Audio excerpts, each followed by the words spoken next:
이스라엘의 역사는 하나님 나라 역사의 관점으로 이해를 해야 됩니다. 제가 열왕기상 19장 9절로 18절을 읽어드렸는데, 이 열왕기 상하, 열왕기서에 기록된 이스라엘의 역사는 가장 이 중요한 역사를 기록을 해놨습니다. 사실 이 역대기 상하에도 이스라엘의 역사를 기록을 했지만, 이 역대기 상하는 전혀 북쪽 이스라엘의 역사는 기록하지 않았다는 것을 확인할 수 있습니다. 열왕기서를 읽다 보면 왕들의 이 즉위나 또 양들의 이 업적, 통치 업적, 이런 것들이 자세히 기록되어 있고, 또 왕들의 사생활까지도 아주 상세하게 취급을 해서 기록을 했습니다. 이 왕들의 기록을 보면서 인간 왕들이 얼마나 죄가 많고 악을 행했는가, 그들의 실패가 정확하게 성경에 기록이 됐습니다. 이런 왕들의 죄와 실패의 역사를 보면서 정말 만왕의 왕이 되시는 하나님의 통치가 완전하고 그분만이 영원하다라고 하는 것을 교훈을 받고 있습니다. 이 열왕기서는 솔로몬 왕의 범죄를 통해서 남쪽 유다의 왕들 그리고 북쪽 이스라엘의 왕들의 기록을 다 기록을 했는데, 저들의 실패 정확하게 기록을 했습니다. 여러분, 왕들이 왜 실패를 했습니까? 하나님의 말씀을 어기고 우상 숭배에 빠지고, 그리고 하나님의 말씀을 떠났기 때문에 망하게 되고 실패하게 됐던 것입니다. 조상들이 가졌던 신앙의 길로 따라가지 않고 또 순종하지 않았기 때문에 실패하게 되었다, 그 말이죠. 남쪽 유다의 왕은 르호보암부터 시드기야까지 수명이 통치를 했습니다. 그런데 이 남쪽 유다의 왕들을 평가할 때는 다윗 왕의 순종의 길을 통해서 평가를 합니다. 말하자면 왕들이 다윗의 길을 따라갔다, 하나님의 언약을 신실하게 지킨 왕으로 평가한 것이죠. 대략 8명 정도, 히스기야를 위시해서 8명 정도가 그렇게 평가가 됩니다. 북쪽 이스라엘 왕은 여로보암부터 호세아까지 19명의 왕인데, 이들은 여로보암의 범죄 행위를 통해서 저들의 행위가 평가가 됩니다. 그런데 북쪽 이스라엘의 왕은 이 왕조 창건자인 여로보암의 악행을 마지막 호세아 왕까지 여지없이 그대로 답습을 하게 됩니다. 그렇다면 남쪽 유다가 BC 586년에 왜 망했습니까? 다윗의 순종의 길을 따라가지 않았기 때문에 망했습니다. 북쪽 이스라엘은 왜 망했습니까? 당연히 여로보암의 악행의 길을 답습했기 때문에 망했습니다.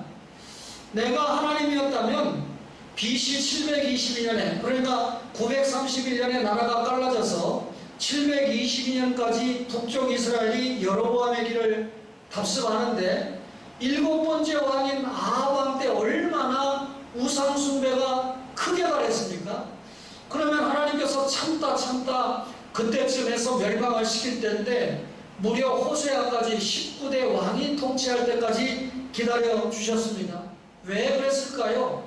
물론 저들이 회개하기를 기다렸겠지만, 그러기 위해서 저들에게 선지자를 파송하셨겠지만, 분명한 것은 여로보암과 같은 한 왕이 악한 그런 이 정신을 가지고 나라를 세워서 그 악의 열매가 후계자 왕들에게 답습이 되었을 때 얼마나 악한 열매가 맺어지고 종국에는 하나님의 심판을 불러들인다라고 하는 것을 확실하게 보여주기 위해서 북쪽 이스라엘의 역사도 연장이 되었다라고 생각합니다. 여러분, 이 북쪽 7번째 왕인 아합 왕가 때 엘리야와 같은 기가 막힌 선지자가 파송을 받지 않습니까? 그의 뒤를 이어서 엘리야와 같은 선지자가 뒤를 이었죠.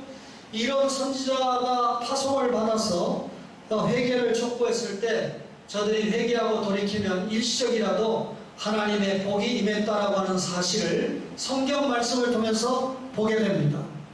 오늘 엘리야 선지자가요, 극악한 아합과 이세벨을 피해서 광야로 도망을 해서 로뎀나무 아래에 잠이 들었습니다. 천사가 찾아왔죠. 어루만지면서 숯불에 구운 떡과 한 병의 물을 먹고 마시게 했습니다. 엘리야 선지자가 이를 먹고 다시 잠이 들었습니다. 천사가 다시 깨워서 떡과 물을 먹고 마시게 했습니다. 엘리야는 이제 힘을 얻어가지고 40주야를 걸어서 호렙산에 이르게 됩니다. 엘리야가 한 굴에 들어가서 유하게 됩니다. 이때 여호와 하나님께서 엘리야 선지자를 불러서 산에 서게 하셨습니다. 오늘 제가 여러분에게 하나님의 임재라고 하는 제목으로 말씀을 드리는데, 우선 본문의 말씀을 자세히 읽어보니까 하나님의 임재는 이적 중에 임재하시지 않았다는 것입니다. 열왕기상 19장 11절 이하에 보니까 여호와께서 지나가시는데 여호와 앞에 크고 강한 바람이 산을 가르고 바위를 부수나 바람 가운데 여호와께서 계시지 아니하며 바람 위에 지진이 있으나 지진 가운데도 여호와께서 계시지 아니하며 또 지진 위에 불이 있으나 불 가운데에도 여호와께서 계시지 아니하더니라고 기록을 했습니다. 여호와 하나님께서 엘리야 선지자 앞에 지나가셨습니다. 지나가시는 여호와 앞에 크고 강한 바람이 불었습니다. 그 바람이 얼마나 강하게 부는지 산을 가르고 바위를 부수었습니다. 미국에서 태풍이 한번 지나가면 엄청난 위력을 발휘하는 것을 우리가 목격하고 있지 않습니까?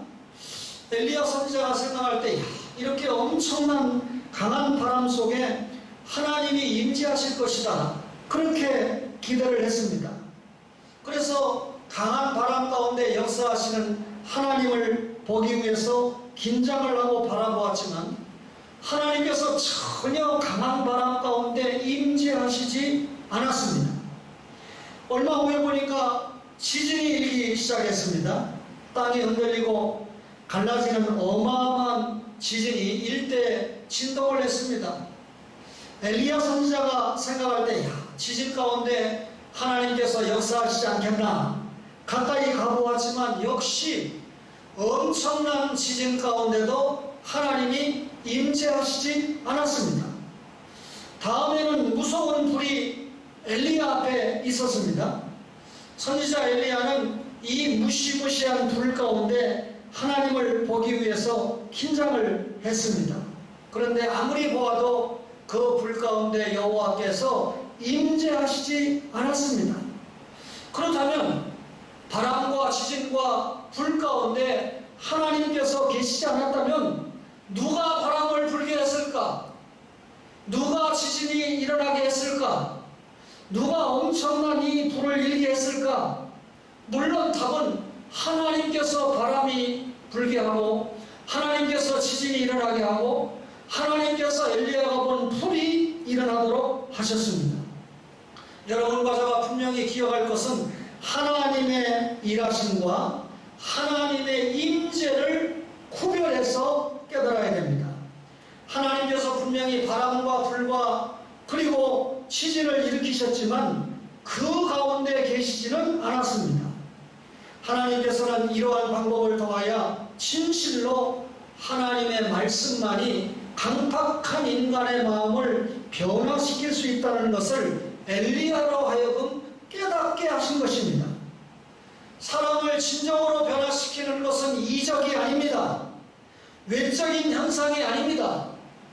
하나님을 진정으로 변화시키는 것은 하나님의 말씀만으로만 가능하다는 사실을 하나님께서 오늘 엘리야 선지자를 통해서 깨닫게 하시는 것입니다. 여러분, 구약시대에 기록된 이 말씀은 오늘 여러분과 저에게도 동일합니다. 오늘 우리가 탕자 문명의 시대에 살고 있다고 하지 않습니까? 하나님께로부터 자유, 하나님께로부터의 독립을 외치면서 사람들이 점점점 교회를 떠나가고 신앙을 버리고 있는 시대입니다. 이런 사람들에게 하나님께서 돌아오기를 원하시죠? 엘리야와 같은 이런 이 교회는 엘리야 시대와 같은 교회는 강한 이적을 구하고 있습니다. 길거리에 보면 엄청나게 자극적인 문구를 우리가 종종 보게 됩니다. 신유, 방언, 회복, 능력, 치유. 여러분, 그 어디에도 하나님의 말씀이 소개되는 문구는 없습니다.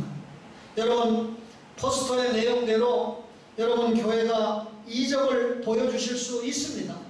하나님께서 그렇게 역사하실 수 있습니다. 그러나 중요한 것은 그렇게 하실 수 있다 하실지라도 바람을 일으키고 지진을 일으키고 불을 일으킨 가운데도 하나님이 하셨지만 임재하시지 않은 것처럼 교회가 엄청난 이적적인 능력의 집회를 허락한다 할지라도 하나님께서는 거기에 임재하시지 않는다는 사실을 기억해야 됩니다.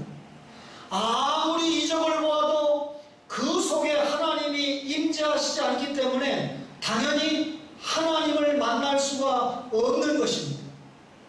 이적 중에, 꿈 중에, 기도 중에, 금식 중에 주님을 만났다고 하는 사람들은 머지않은 시간에 그 주님께 돌아서는 것을 저는 목회 30년 여정 중에 수도 없이 보아오고 있습니다. 하나님은 이적 중에 임재하시지 않았습니다. 그렇다면 어디에 임재하셨다는 말입니까? 세미한 소리 중에 임재하셨습니다. 열왕기상 19장 12절에 또 지진 후에 불이 있으나 불 가운데도 여호와께서 계시지 아니하더니 불 후에 세미한 소리가 있는지라 그랬습니다. 세미한 소리, 어떤 소리일까요? 사명의 소리입니다. 열왕기상 19장 9절에 엘리야야 네가 어찌하여 여기 있느냐. 호렙산굴에 유숙하고 있는 엘리야의 마음이 매우 울적해 있을 때 하나님이 엘리야를 찾아오셔서 주신 음성입니다. 여러분, 엘리야가 왜 그 굴에 있는지 하나님이 모르셔서 물으셨겠습니까? 엘리야에게 너 왜 여기 있느냐라고 하나님께서 물으신 것은 엘리야를 깨우치는 하나님의 질문인 것입니다. 하나님은 엘리야가 이미 실망하고 체념하고 있는 것을 알고 계셨습니다. 그런 가운데 엘리야가 사명을 감당하지 않고 낙심해서 앉아만 있는 것을 아셨던 것입니다. 그래서 하나님께서 엘리야에게 물으신 거죠. 엘리야는 자신이 그렇게 앉아있는 이유를 자신있게 설명을 했습니다. 만군의 여호와를 위하여 자신이 유별났다. 생명을 아끼지 않고 자신이 힘을 다해서 사명을 감당했다. 그러나 결과는 전혀 엉뚱하게 나타났다고 대답을 합니다. 이스라엘 자손이 하나님의 언약을 버렸다고 합니다. 주님을 섬기는 단을 헐었다고 말합니다. 주님의 선지자들을 다 죽이고 엘리야 자신만 남았다고 그렇게 답합니다. 그나마 그들이 엘리야를 죽이려고 혈안이 되어 있다고 하나님께 대답을 하고 있는 것입니다. 엘리야가 대답한 대로라면 얼마나 힘들고 고통스러운 시간입니까? 이런 상황 속에서 제가 어떻게 사명을 감당하겠습니까? 엘리야가 하나님께 그렇게 설명한 거죠. 여러분, 동시에 자신은 더 이상 사명을 감당할 수 없는 상황에 처해 있다고 하나님 앞에 하소연을 하고 있습니다. 오직 나만 남았습니다. 탄식이죠. 하소연이죠. 고립당하고 있다는 것을 하소연한 거 아닙니까? 그러나 이것은 엘리야의 잘못된 생각입니다. 그 당시에 이세벨의 박해 속에서도 하나님께서는 오바댜 선지자를 통해서 숨겨놓은 100명의 선지자가 있었고 하나님께서 보호하시는 7,000명의 순결한 자들이 남아있었기 때문입니다. 하나님께서는 이렇게 고립되어 있는, 고통 중에 있는, 절망 중에 있는 엘리야에게 세미한 소리로 말씀하셨습니다. 세미한 소리라고 하는 것은 깊이 묵상하고 생각해야 되는 말씀입니다. 여러분, 하나님께서 하시는 일의 방식이 사람들이 하는 일의 방식과는 다르다고 하는 사실을 오늘 세미한 음성을 통해서 하나님이 깨닫게 하십니다. 하나님이 원하시는 하시는 목적이 무엇이고 하나님의 약속이 무엇인가를 회상하게 하시는 말씀이 이적이 아니고 세미한 음성을 통해서입니다. 엘리야는 이 말씀을 통해서 큰 힘을 얻었고 엘리야는 이 말씀을 통해서 마침내 자신의 사명을 위해서 일어날 수가 있었던 것입니다.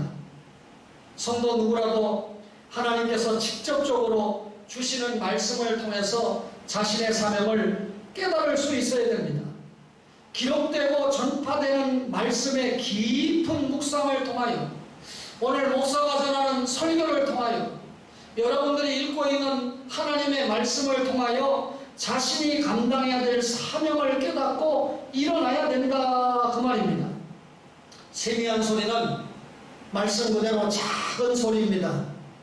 세상의 큰 소리에 도취가 되고 흥분되어 있는 사람들이 쉽게 무시하는 소리가 세미한 소리입니다. 중요한 것은 하나님께서 세상에 떠들떠간 그 소리에 임재하신 것이 아니고 세미한 소리 중에 임재하셨다라고 하는 것입니다. 사람들은 그 세미한 소리 중에 하나님을 만날 수가 있다 그 말이죠. 하나님께서는 그 말씀을 통하여 성령님께서 감동하게 하셔서 그 하나님의 말씀을 통하여 성령님의 역사를 통하여 하나님을 만나게 하는 기쁨을 허락하십니다. 세미한 소리 속에는 성령님이 역사하시기 때문에 사람을 살리는 힘이 있는 것입니다. 영적으로 메말라버린 심령을 살리는 방법은 하나님의 말씀을 전하고 가르치는 것뿐입니다. 하나님의 말씀이 성도들의 심령을 변화시킵니다. 하나님의 말씀을 먹으면 아무 소리가 없으나 분명히 자라나는 것을 확인할 수가 있습니다. 하나님의 말씀을 가르쳤을 때 성도들이 그리고 학생들이 그 믿음이 생기고 그 믿음이 자라나는 것을 확인할 수가 있습니다. 말씀을 바로 먹는 성도는 마음의 기대와 소망을 다 체험받을 수 있다는 것이죠. 그리고 그 말씀을 통해서 갈등이나 의심이 없는 신앙생활을 할 수 있다는 것입니다. 세미한 소리, 사명의 소리다 그 말이죠. 세미한 소리는 사랑의 소리입니다. 열왕기상 19장 11절에 보니까 여호와께서 이르시되 너는 나가서 여호와 앞에서 산에 서라 그렇게 말씀합니다. 엘리야의 마음속에는 그 시대를 향해서 강한 적개심과 분노심으로 가득 차 있었습니다. 만약에 하나님께서 바람이나 지진이나 불과 같은 강한 능력으로 임했다면 이것을 가지고 당장 아합의 집을 쓸어버리고 그리고 선지자들을 죽였던 이스라엘 백성들에게 요절을 낼 수가 있었을 것입니다. 그러나 그것은 적어도 엘리야 선지자가 갖는 심정이었을 뿐입니다. 하나님께서는 분노에 찬 엘리야에게 그렇게 원하였던 바람이나 지진이나 풀을 가지고 임재하시지 않았습니다. 바람이나 지진이나 풀을 가지고 일하지 않으셨습니다. 엘리야의 마음을 압도했던 것은 바람과 지진과 불 다음에 나타난 세미한 음성, 세미한 소리를 가지고 엘리야를 압도했던 것입니다. 세미한 소리 가운데 엘리야에게 오셨습니다. 세미한 소리 가운데 엘리야 가운데 계셨습니다. 강한 바람과 지진과 불이 있은 후에 세미함이라고 하는 것은 뚜렷한 대조를 보이고 있지 않습니까? 강한 바람, 강한 지진, 강한 불과 세미한 소리가 대조가 되지 않습니까? 그 세미한 소리는 사랑의 음성이었습니다. 엘리야의 분노심에도 불구하고 하나님은 그 백성에 대한 소망과 기대가 남아 있었습니다. 엘리야의 마음에 이 사랑의 마음을 심어서 그 백성들에게 보내고자 하셨던 하나님의 강한 의지가 세미한 소리 가운데 남아 있었던 것입니다. 우리는 종종 바람이나 지진이나 불과 같은 초능력적인 역사 속에서 하나님께서 나타나시기를 원합니다. 우리가 원하는 모든 일들이 그 능력 가운데서 일어나기를 원합니다. 우리 자신의 소망에 따라서 나에게 엄청난 해를 주었던 원수와 같은 사람들이 그 하나님의 능력에 의해서 많은 것을 보기를 원하는 그런 마음을 우리가 가지고 있습니다. 엘리야가 지금 그런 심령을 가지고 있었지만 하나님은 오히려 엘리야에게 사랑의 마음을 심어서 그 세미한 음성을 통해서 그 시대를 변화시키고자 하는 엄청난 마음을 하나님이 가지고 계셨던 것입니다. 말하자면 원수들이 망하게 하는 마음은 엘리야의 마음이었고 사람의 마음이었지 하나님의 마음은 아니었던 것입니다. 하나님은 믿는 모든 사람들을 구원시키기를 간절히 원하고 계십니다.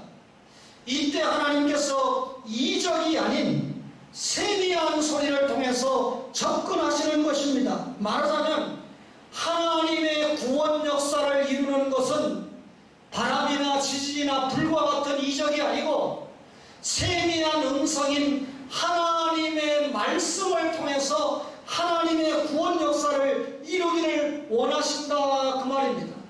이것이 하나님의 사랑입니다. 이것이 하나님의 자비입니다. 이것이 하나님의 깊은 뜻입니다. 오늘 하나님은 엘리야 선지자에게 세미한 소리, 곧 사랑의 소리를 전달하고 계신 것입니다. 하나님께서는 세미한 소리를 통해서 엘리야에게 능력의 소리로 임하셨습니다. 엘리야가 세미한 소리를 듣고 겉옷으로 얼굴을 가렸습니다. 죄인이 하나님을 직접 볼 수가 없지요. 그러면 죽지 않습니까? 죄인인 엘리야가 하나님의 세미한 음성 앞에 얼굴을 가린 것입니다. 그리고 굴 밖으로 나가서 그 어귀에 서게 됩니다. 그때 하나님께서 엘리야야, 네가 어찌하여 여기 있느냐? 너 어찌해서 여기 있어? 왜 사명 완수를 위해서 일하고 있지 않아? 그 말이죠. 사명을 촉구하시는, 사명 완수를 촉구하시는 말씀입니다. 그때 엘리야가 알았습니다. 하나님께서 원하시는 것을 제가 깨달았사오니 제가 사명을 감당하겠습니다. 이렇게 나와 있는데 또 여호와께 열심히 우별하오니 이는 이스라엘 자손이 주의 언약을 버리고 주의 제단을 헐고 칼로 주의 선지자들을 죽였음이오며 오직 나만 남았거늘 그들이 내 생명을 찾아 빼앗으려 합니다. 라고 반복해서 또 대답을 합니다. 하나님의 물으심에 대해서 엘리야의 답변을 살펴보면 아직도 두려움과 절망과 비참한 자신의 심정을 여지없이 반영하고 있습니다. 하나님의 위엄과 임재를 이미 체험했지요. 세미한 소리를 통해서 이미 하나님의 임재를 체험했지요. 그런데도 부정적인 자신의 심정을 떨치지 못하고 엘리야가 가지고 있던 분노의 감정은 수그러들지 않고 있다는 것입니다. 여러분, 이스라엘 백성들은요, 메시아를 보내주시겠다는 하나님의 언약을 버렸습니다. 약속된 여자의 후손이 이스라엘 민족을 통해서 준비되는 것이 구약의 일관된 역사이지 않습니까? 그런데 이스라엘 백성들이 이 언약을 잊어버렸습니다. 이스라엘 민족은 이 언약 때문에 존재하는 것인데 이스라엘 백성이 이 언약을 버렸다는 것은 예수 그리스도가 자신들을 통해서 이 땅에 오신다고 하는 것을 잊어버렸다고 하는 것은 이스라엘 민족의 존재 목적 자체를 잃어버린 것과 마찬가지입니다. 하나님을 버리게 한 장본인인 아합, 하나님을 버리게 한 장본인인 이세벨을 하나님께서 그대로 보시고 있다. 엘리야가 생각합니다. 하나님, 당신이 살아계시다면 바람과 불과 그리고 지진을 통해서 저런 못된 아합과 이세벨 가문을 쓸어버려야 되지 않습니까? 어떻게 선지자들이 다 죽을 때까지 가만히 보고 계신단 말입니까? 자신들의 존재하는 가장 중요한 이유가 되는 언약을 버린 이스라엘의 민족의 장래가 어떻게 될 것인가 하는 안타까움이 사실 엘리야의 마음에 있었기 때문에 하나님께서 아합과 그 가문을 심판해 주기를 바라고 있었던 것입니다. 그런데 하나님께서는 이런 엘리야를 위로하며 앞으로 이 구체적인 사명을 알려주셨습니다. 여러분, 산을 가르고 바위를 부수는 바람이 일어났을 때 엘리야의 마음은 기대에 찼었다고 했죠? 지진이 일어 불이 날 때도 그랬습니다. 그러나 그런 놀라운 일들 속에 하나님은 계시지 않았습니다. 하나님은 오직 세미한 소리로 엘리야에게 말씀하셨습니다. 세미한 소리는 작은 소리입니다. 자세히 들어야 이해할 수 있는 소리가 세미한 소리입니다. 하지만 그 소리는 어떤 소리보다도 능력이 있었고 인격적인 하나님이 가장 합리적으로 주시는 말씀이었습니다. 하나님은 세미한 소리로 엘리야에게 내 길을 돌이키라 이렇게 말씀했습니다. 이 말이 무슨 말씀입니까? 너 과거로 돌아가라 이 말 아닙니다. 엘리야의 내적인 태도와 의식의 전환을 지시하는 말씀이 내 길을 돌이키라, 실망과 낙담을 갖고 왔던 길을 새로운 사명과 과제를 받아들고 돌아가라 그 말입니다. 하나님은 엘리야에게 다메섹에 가서 하사엘에게 기름을 부어 아람 왕이 되게 하라, 또 하나님이 하사엘을 이스라엘을 징계하는 채찍으로 사용하실 계획을 말씀해 주신 겁니다. 뿐만 아니라 아합왕의 군대장관 예후에게도 기름을 부어 이스라엘의 왕이 되게 하라 이렇게 말씀하셨습니다. 뿐만 아니라 엘리야에게도 기름을 부어 엘리야를 대신한 선지자를 세우라 이렇게 말씀합니다. 그리고 아직도 바알에게 무릎을 꿇지 아니한 7,000명을 남겨놓겠다고 말씀을 하십니다. 비로소 엘리야는 용기를 회복하고 과감한 결단을 내리게 됩니다. 여러분, 엘리야가 과감한 결단을 내리는데 바람과 여러분 지진과 불은 아니었습니다. 하나님께서 주시는 세미한 구체적인 음성 앞에 엘리야가 용기를 얻고 그리고 과감한 결단을 했다는 것입니다. 놀랍게도 이 말씀들은 그대로 되었습니다. 하나님께서 바람이나 지진이나 불로 하신 것이 아닙니다. 세미한 소리로 들려주신 하나님의 말씀대로 하신 것입니다. 그 소리는 비록 매우 세미하였지만 그대로 되는 하나님의 능력의 말씀이었습니다. 내게 능력 주시는 자 안에서 내가 모든 것을 할 수 있느니라 그렇게 고백했죠.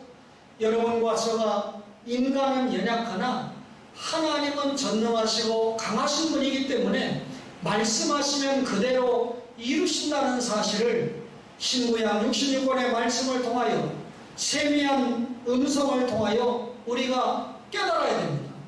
그렇다면 하나님의 임재는 세미한 음성인 말씀을 통하여 임재하신다라고 했는데 그 하나님 임재의 증거가 있습니다. 공의로운 심판입니다. 성경에 소개된 왕가 중에 아합 왕가가 가장 악했습니다. 엘리야 선지자가 나만 홀로 남았다고 하나님께 호소한 것과 같이 아합 왕가는 모든 선지자들을 죽였습니다. 아합 왕가는 하나님을 거역했습니다. 이방의 온갖 우상들을 모아다가 백성들로 하여금 우상을 섬기게 하는데 아합 왕가가 선봉장이 되었습니다. 이런 아합 왕의 건재함을 보고 많은 사람들이 하나님의 공의를 의심했던 것입니다. 어떻게 이렇게 하나님이 하지 말라는 일만 골라서 하는 왕가가 건재할 수가 있는가? 왜 의인이 고난을 받고 악인이 형통한가? 많은 사람들이 의심했습니다. 그리고 그 의심 속에 하나님을 떠났습니다. 하나님을 떠난 데서 끝나지 않고 마음껏 세상을 추구했습니다. 그러나 하나님은 엘리야 선지자에게 말씀하십니다. 다메섹에 가서 하사엘에게 기름을 부어 아람 왕이 되게 하고 예후에게 기름을 부어 이스라엘 왕이 되게 하라 이렇게 말씀했습니다.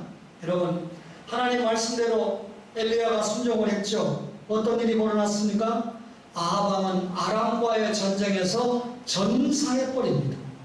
그리고 오랜 세월이 지났습니다. 엘리사 선지자가 엘리야를 이어 활동할 때 엘리사 선지자는 하사엘로 하여금 모반하여 아람 왕이 되게 했습니다. 그리고 이스라엘과 아람 사이에 전쟁이 일어났습니다.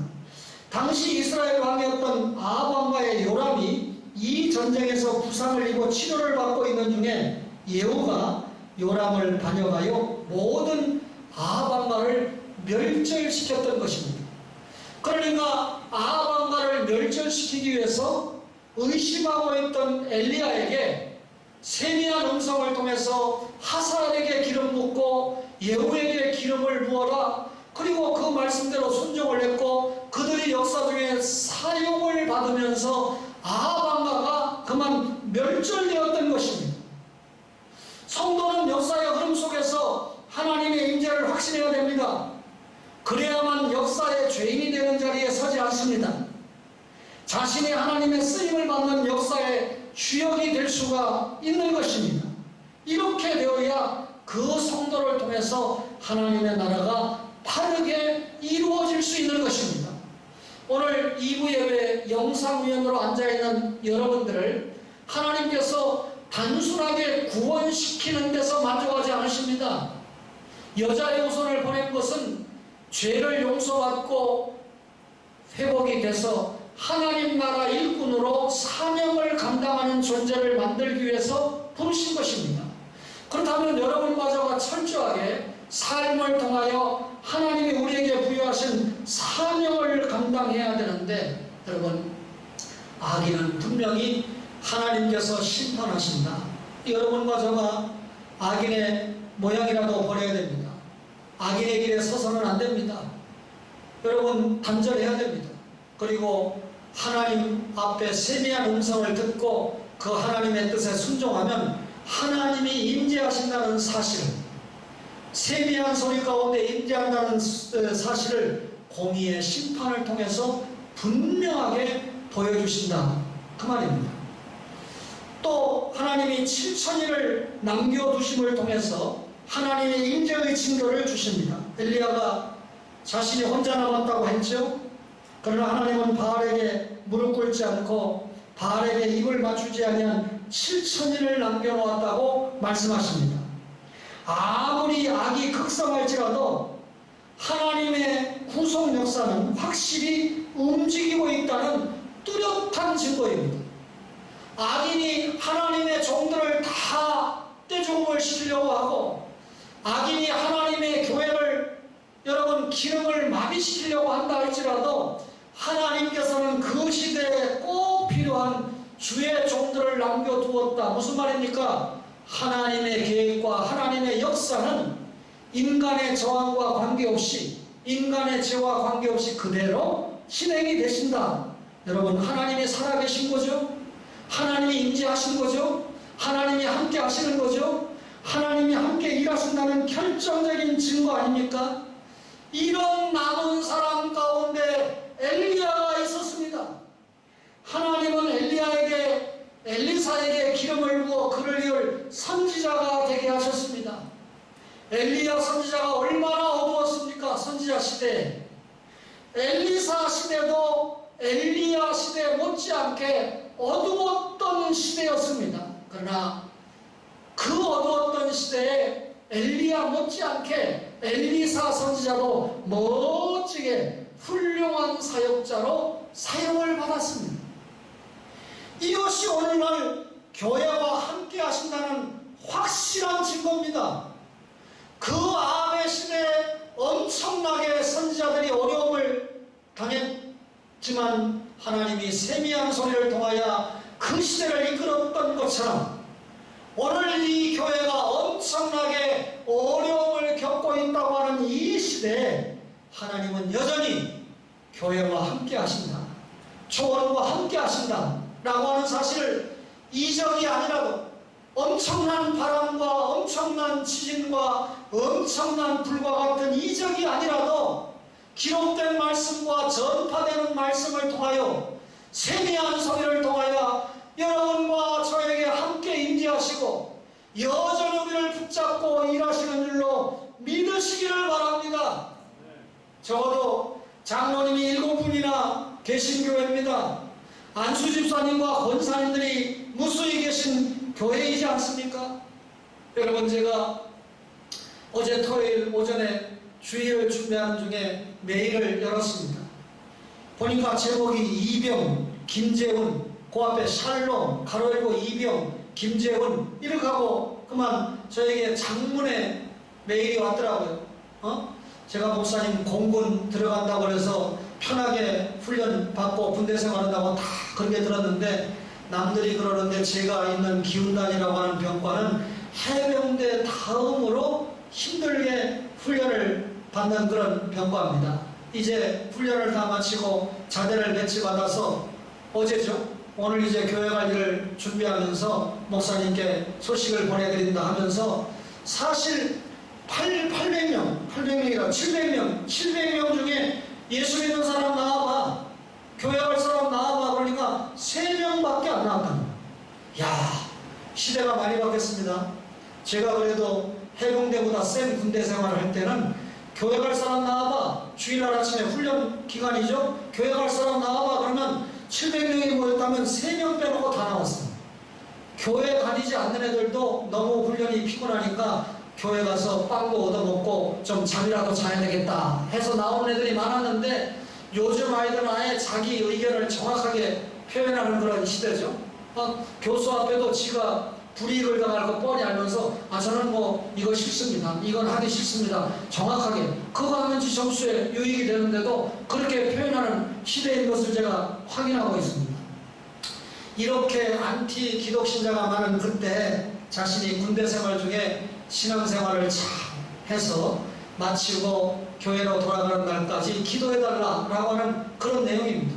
그래서 제가 그 내용을 가지고 글을 써서 그 어머니에게 보내고 형에게 보냈어요. 답장이 길게 왔습니다. 아마 지금 영상예배 같이 드리고 계시리라고 보는데 정말 훌륭한 아들, 훌륭한 동생을 두었습니다.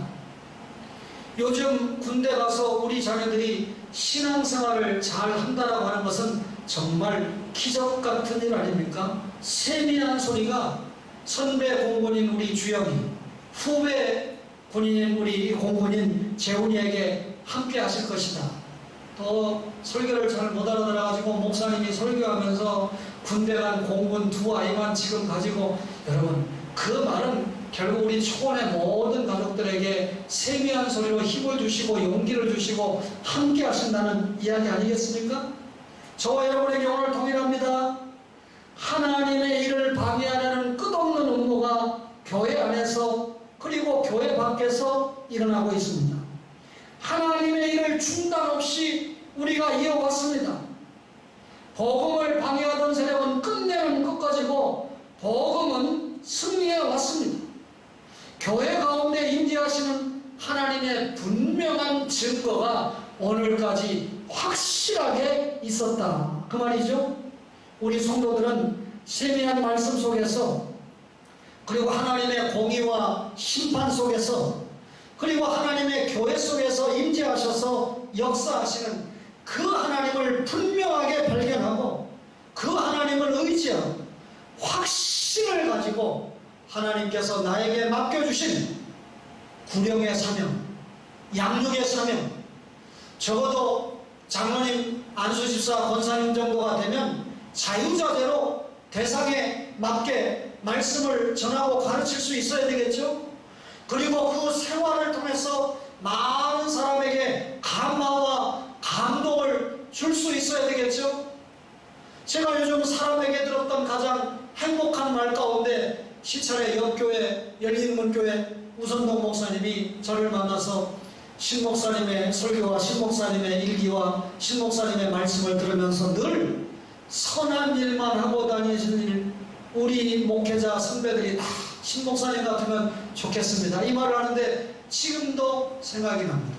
제 말을 하고 싶은 게 아니고, 여러분 담임 목사가 정말 선한 일, 주님이 원하시는 일을 하고 다니는 목사라고 믿는다면 그 목사와 함께 한 거룩의 공동체, 사랑의 공동체, 사명의 공동체를 이룬 초원의 모든 가족들이 한 주간 동안 너희 착한 행실로 하나님을 기쁘게 하는 선한 교회, 초원교회 가족들, 사명 감당하는 가족들 되시기를 주님의 이름으로 간절히 바랍니다.